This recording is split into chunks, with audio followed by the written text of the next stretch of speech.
তো আমরা যে সেটা খেয়াল করলাম এখানে লেখা ইনকিলাব জিন্দাবাদ, তার মানে কি এটা কি পিনাকি? পিনাকি জিন্দাবাদ। তার মানে এখানে পিনাকি লোক এসে ভাঙচুর করেছিল, পিনাকি বলেছিল অবশ্যই পিনাকি বাংলাদেশের এখন নতুন নতুন পথ উন্মোচন করবে। হ্যাঁ পিনাকি বলেছিল ভিডিওতে। দেখো কোথায় কোথায় ওখানে?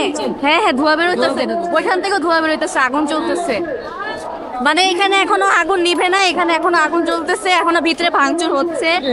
আর ওদিকটা তো আরো ওদিকে আগুন জ্বলতেছে, প্লাস এই জায়গায় মানুষরা বিজয় উল্লাস করতেছে, স্লোগান দিতেছে ঈদ হিসাবে আজকে দিনটা। তো আমরা এখানে দেখতে আসলাম আজকে কি অবস্থা, মানুষের পুরো ভাঙচুর, শুধুই ভাঙচুর। এবং বিভিন্ন মানুষ রড ইট এগুলা নিয়ে চলে যাচ্ছে বস্তায় ভরে ভরে, তারা বিভিন্ন ভাবে এগুলাকে নিয়ে এখান থেকে স্মৃতি হিসাবে নিয়ে যাচ্ছে একটা বিশেষ দিন হিসাবে।